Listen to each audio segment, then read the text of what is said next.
to the JKA Massey Instructors course. Now we're going to continue with the philosophy section, and today taking up the subject of Bushido. So first of all, we'll just put that one up on the board.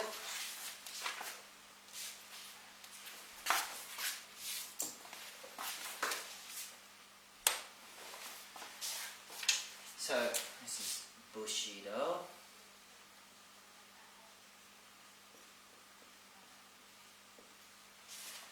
And we'll put the kanjis up for that separately.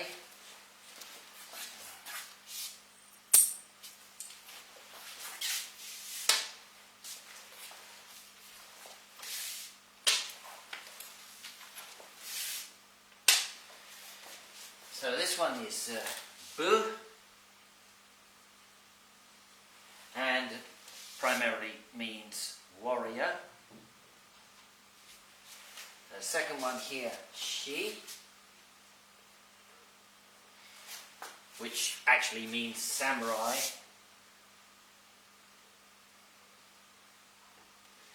With the idea of a chivalry or a chivalrous person, so we could also put that as a knight in the old days, like the knights of old in England. And Do, of course, you're very familiar with, which is the way. So, strictly speaking, the way of the warrior, Bushido. Now, going on from there, what are the characteristics, or what of Bushido? Where does it come from? How did it start? Just leave that one at the top. So, as I mentioned in the last lecture, we talked about Bushido being started by the Tokugawa shogunate after about 1601, when he became powerful and took over as shogun in Japan. At that time it was classified as the period of peace, because the fighting amongst the different clans was stopped by the shogun, and the idea was then to go into a more peaceful time where the samurais could engage in higher level activity. So the concepts here were, first of all, perhaps the development of character. So now, instead of fighting so much, the samurai were expected to practice other things to refine their character, to perfect their character. The second thing there would be, in order to do that, that they would lead an ethical life.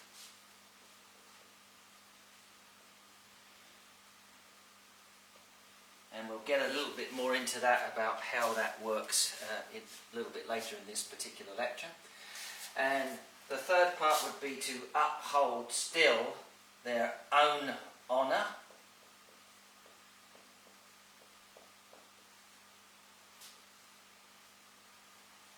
and also the honour of their clan or the lord, the daimyo as it was called there, the feudal lord at that time.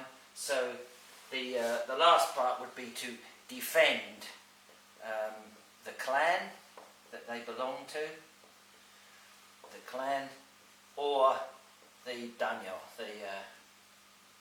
let's call it the feudal lord.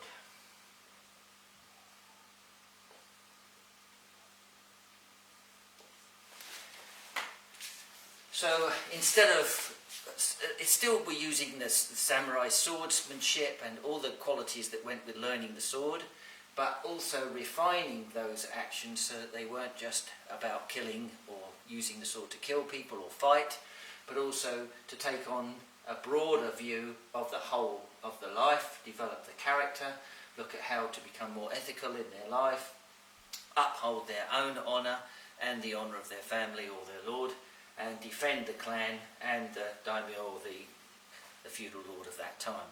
So these are the principles that came into focus. Before that, the focus was very much on fighting and so forth. So now, we have a look at this.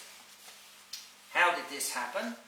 First of all, Tokugawa was very interested in Zen Buddhism, as we said from the previous lecture. So Zen became a very important facet of life in Japan.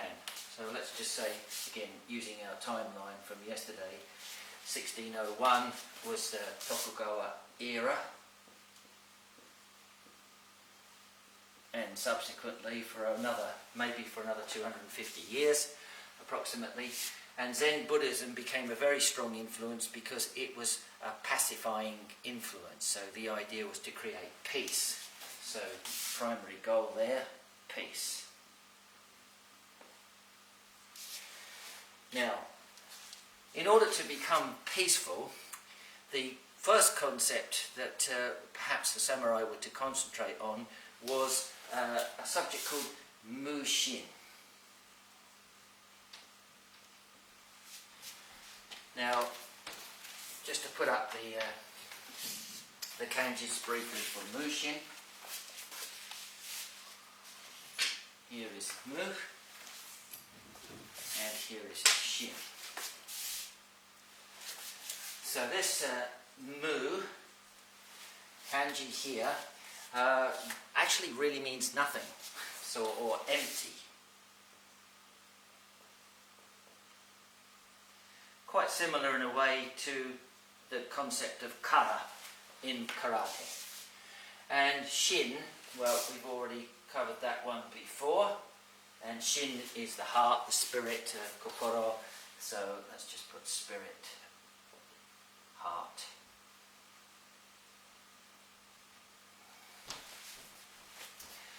So the idea of mushin, if you want to be peaceful, then you've got to remove all the violent, angry or emotional feelings that you get when you're not peaceful. So mushin is the idea of creating a sort of nothingness.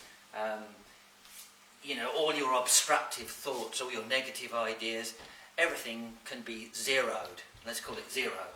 And by creating a zero, one gets into a placid state where perhaps violence and antagonism is not necessary. So this would be the idea of mushin. So it's a concept from Zen Buddhism and the idea of peace. And this comes down through Zen and influences current samurai at that time. Now, the thing is, you could probably look at mushin, maybe it's, you could almost say it's like a blank slate. If this board was empty, okay? So, actually, let's just do that. So let's take this board and make it empty. So there's nothing on it. This would be the concept of mushin. In other words, you can write on the board what you wish. Now, in the old days, there was a phrase, mizu no kokoro and tsuki no kokoro.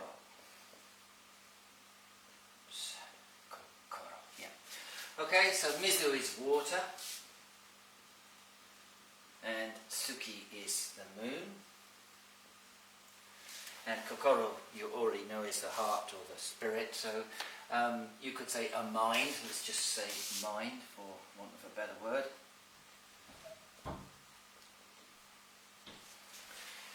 So we can translate this really as a mind like water and a mind like the moon.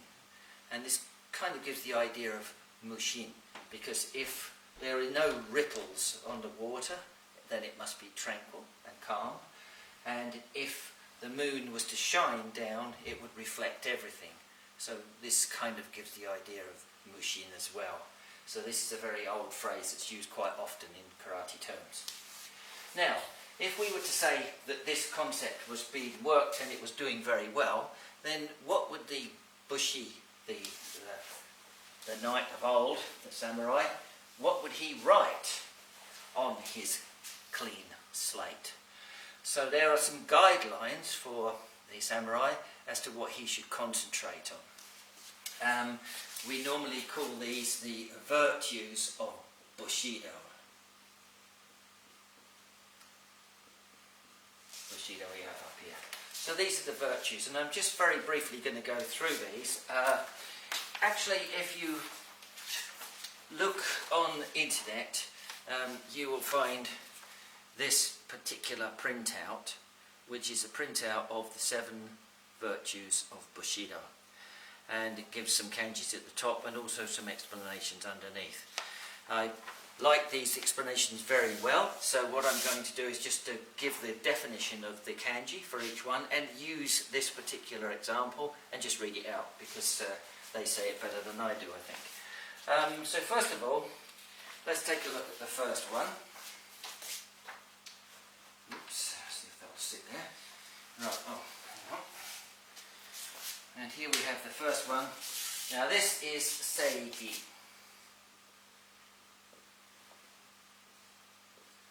Now, sei, we've already had before from previous descriptions, means tadashi. And we could say that that is meaning correct. And just put the gi down a little bit so I can see it better. And gi comes, this kanji here, comes from the idea of like having a moral compass, let's call it like that, a morality. So the person that is looking or concentrating on seigi, if he's writing the first step of his blank canvas, he's looking at morality and how to deal with his fellow man in a moral way. So he's got a moral compass, so to speak. So the overall concept here, this one, which, oops, I'll just put that over there so I don't drop it, which I'll put in is, too many pens, justice.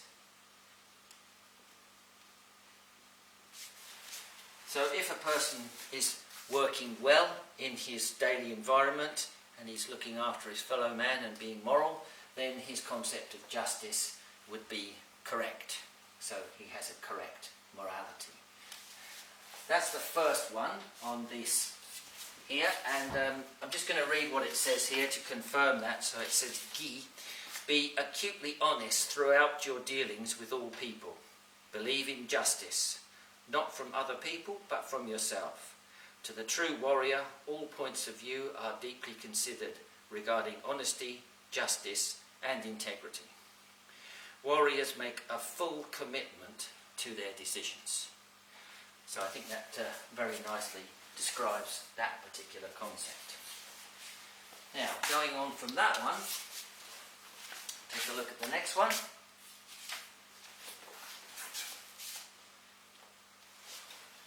And just move that out.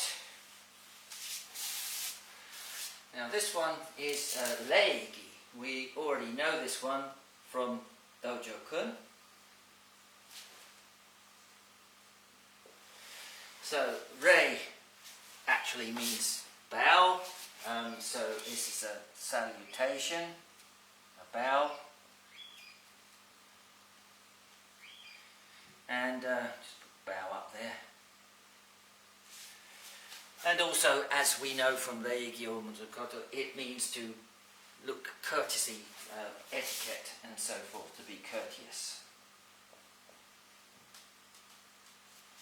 And the second part, this gi actually means a rule.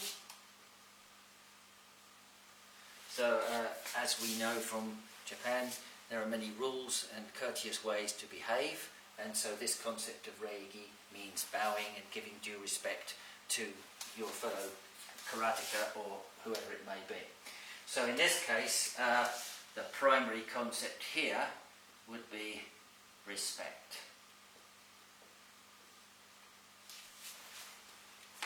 So this would be the second possible way in which you could draw your canvas. Now, take the next one. There are 7 of these. What I'll do also is just read the one from this again. So it says, Rei, true warriors have no reason to be cruel. They do not need to prove their strength. Warriors are courteous, even to their enemies. Warriors are not only respected for their strength in battle, but also by their dealings with others. The true strength of a warrior becomes apparent during difficult times. So that one sums up that one, I think, very nicely. And we go on to the next one.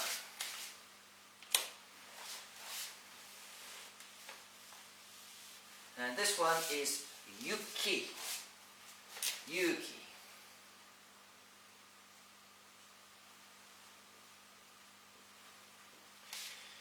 So, the Japanese word for that is isamashi, and this means brave or bravery. I can probably just put there, some of these also have Japanese kun readings as well. Most of them just have on readings, as I've explained before. So bravery is the concept here, and ki, you already know this kanji because we've used it several times. I hope you can remember it. Means spirit. So clearly a person who is strong spirit and is brave obviously is courageous. So this one would be courage.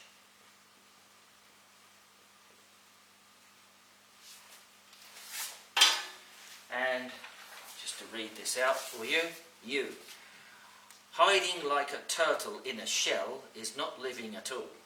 A true warrior must have heroic courage. It is absolutely risky. It is living life completely, fully and wonderfully. Heroic courage is not blind. It is intelligent and strong. It's the third concept there. Kind of a nice one. And we go on to the next one.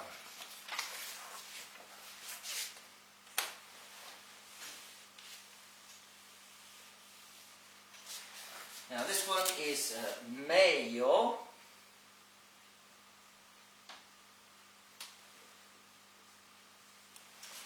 And Mei actually comes from Japanese namai,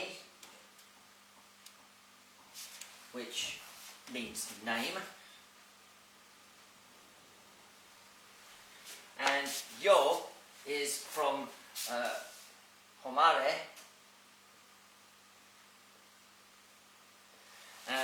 which really means honour.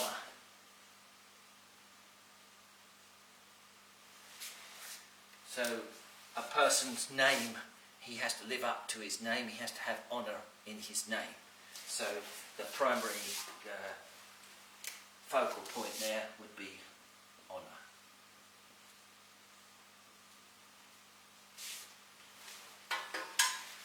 Now again, just reading from here, Meiyo, warriors have only one judge of honour and character, and this is themselves. Decisions they make and how these decisions are carried out is a reflection of whom they truly are. You cannot hide from yourself. So that one speaks for itself, I think, very easily. So we'll take a look at the next one.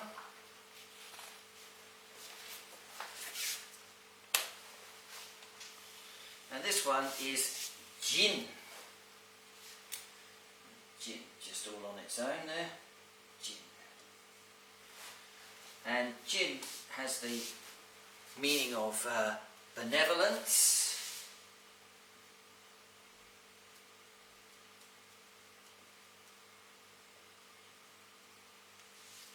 and maybe even also virtue.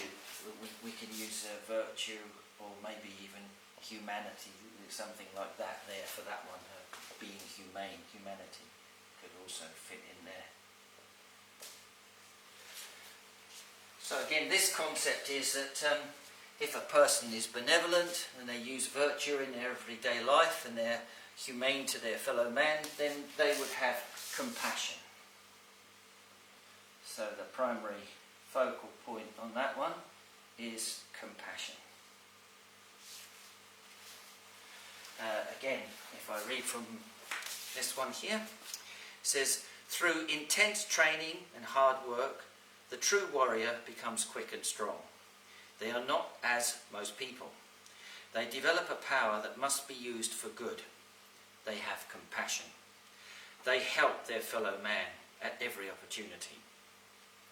If an opportunity does not arise, they go out of their way to find one. So this obviously is a very strong feeling for a blank canvas, that you must have some idea of helping your fellow man and be compassionate. Now we go on to the next one. And this one also you will have heard from the Dojo-kun. The Dojo-kun has obviously got a basis for all of these things. And this one is Makoto. It's just one word on its own. And actually, it does come from the on reading of sei, which equals Makoto, and this is sincerity.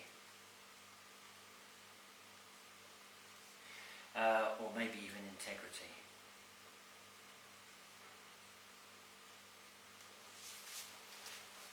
So, Makoto no Michi, as you already know, is try and follow the path of truth. So, honesty would be the key here.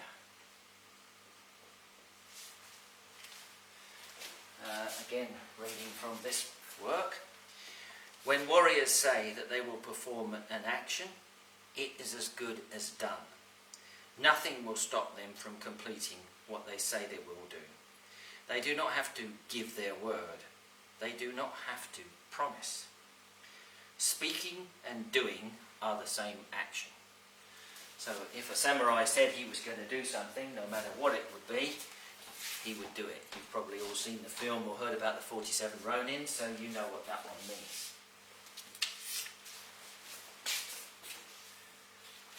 And the last one here, number 7.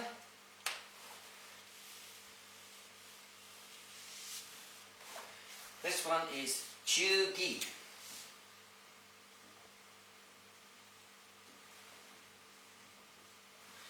So, chu here is meaning duty or faithful.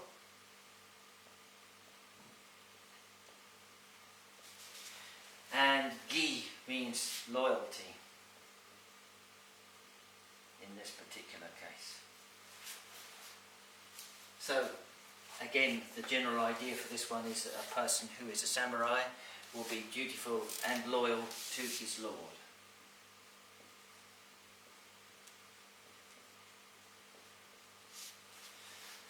So, just read the last one on that. This one is chu. Warriors are responsible for everything that they have done and everything that they have said, and all of the consequences that follow. They are immensely loyal to all of those in their care. To everyone that they are responsible for, they remain fiercely true. So there you have the 7 virtues of Bushido.